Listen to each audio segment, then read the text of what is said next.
When it comes to this particular state name, many people envision Times Square, the Empire State Building, the Statue of Liberty, or the city that never sleeps. Many forget that New York is far more than just a few square miles of concrete and cable. Many don't even think about the possibility that Binghamton isn't a suburb in New York City, but a city all on its own, and many aren't even aware that Buffalo was on the other side of a fairly interesting state. But what sort of an impact has the state of New York had on America and the world? What kind of items from the state are with us and us not even aware of? What is it that's so special about the state and the claim the city is so nice they named it twice? Yes, we're back on the state tour again, so grab a slice of pizza, sit back, relax, and let's get started. In 1624, the state was first colonized by the Dutch, who named it, surprisingly, New Amsterdam. If you're familiar with the song Istanbul by the Mighty Giants, that's probably where it is most familiar. For 40 years, it kept the property of the state their very own until the English decided to settle there and made the change to New York, York being an English township and region. And of course, the islands that make up the city of New York were very well known. The city, and therefore the state, were the first actual capitals of America, as New York played a major role in the American Revolution, the city being held by an overwhelming force as certain espionage capers were pulled to make it more difficult for the English to keep the city. I could go on and say that certain islands are well known, such as Fedora Island, until a certain French statue took up permanent residence there, giving it the new name of Liberty Island. And of course, there is an island that at least a few people who watch this can trace their lineage through, Ellis Island, helping to allow immigration to come in and try for the American dream and for citizenship. But believe it or not, this is about the most you'll hear of New York City in this video. There's so much more to the state than just the one city. Situated along the Niagara River is the falls that almost everyone has heard of. Often cited as a tourist spot and a honeymoon destination, this series of falls, named for the Niagara River that feeds them, has fascinated and thrilled us for centuries. It's believed the falls were formed during the most recent ice age and that they have had a lot of water spill over them, enough so that much of New York State has power in it via the power plant nearby. There are three actual falls that are cascading constantly, and none of them actually named Niagara. The first is the American Falls, an almost straight-up fall that is situated slightly south of the main falls. The Bridal Veil Falls formed by natural erosion around the American Falls and formed its own self.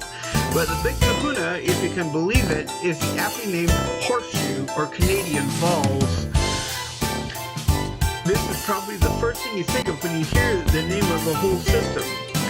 This has inspired many to try and beat the falls by going over them in everything from a barrel to a rubber ball.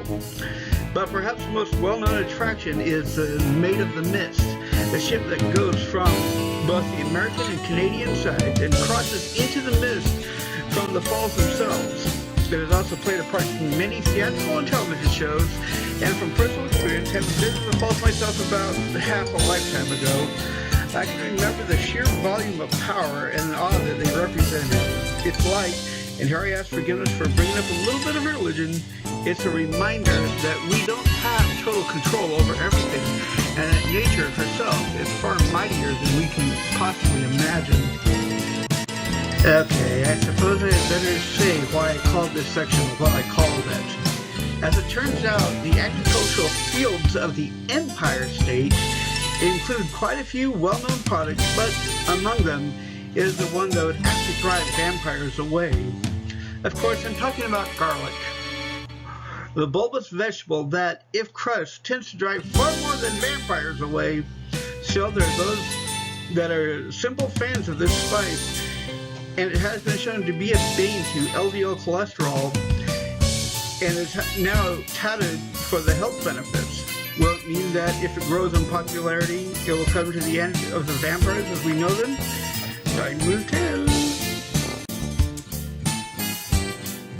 It goes without saying, in a state where much of American history has happened, the often called American pastime has its capital, as with everything else, of baseball.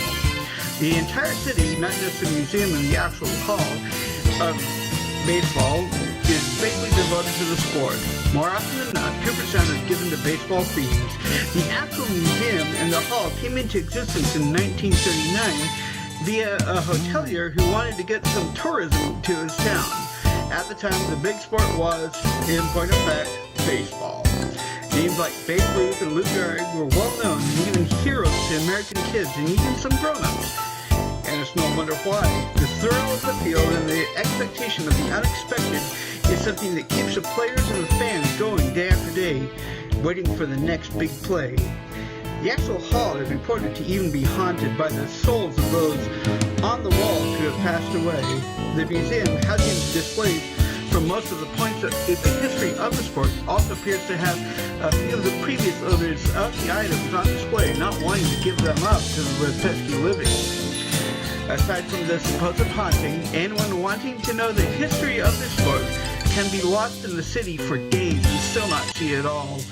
The records of the shortest and longest games, the best of the players, the exceptional plays and teams, and even historical moments forever emblazoned on our minds as certain displays make their way into movies and other big-name media. Baseball itself is easy enough to understand the nuances of a battle over which teams can round the bases more times than the other. The interaction between the defensive and offensive sides and the sheer anticipation to know what would happen only to see another brilliant play happen right in front of you, perhaps even while you are the one on the field yourself. But it has waned a little over the years, fading into the background as other sports with more action, have risen to take its place. But baseball will endure.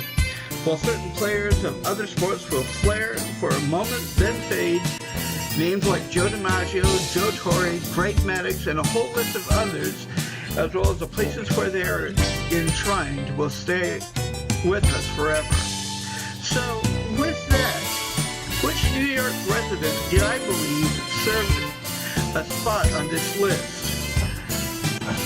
Which person from the state has made their mark on history?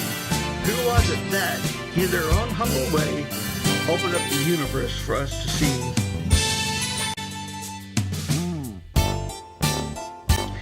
In past state celebs, I mentioned people who changed the world, or at least named people who had made someone's day. Professor Sagan is one that opened the cosmos to us. Born in New York City in 1934, Carl has always been a curious lad. He had things set up for his future career in astronomy at the age of 9 when he gave into his fascination with the stars. It wasn't until he reached high school where he realized he could get paid for his fascination and push himself forward. By 1960, he had his doctorate in astronomy. He pursued his fascination through the next 10 years, making contributions to universities across the country, most specifically to Cornell University in Ithaca, New York. He was the consultant for NASA on many unmanned probes to other worlds and to the solar system. One of his goals was to see whether Venus really was Earth-like as it had been thought. And a probe there discovered the truth about the sister planet. Instead of warm air and water, the rain consists of methane and ammonia, as well as being overly hot. Turns out Venus would not work as a second home.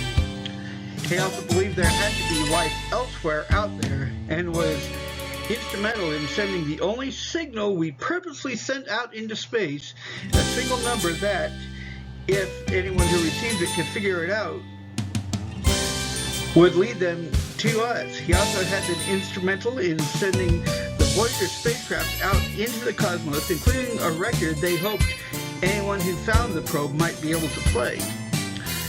Although his first book, Cosmos, was already being used as a textbook in astronomy, and although they produced a series by the same name, both of which made no bones about Sagan's atheism, still, before his death, he produced a science fiction book that was later made into a movie that had people wondering if there might just be a grand intelligence behind it all. contact originally written by the good professor was So that's the it. movie. I hope you learned something new about this fascinating state. If so, give the video a big thumbs up, leave a comment, and of course, don't forget to subscribe. I put my other contact info up on this outro screen and would likely keep it up if you want to submit ideas that might go into future videos, or if you want to tell me something I may have messed up. And we'll see you all next time. Honestly, a lot more than just one city.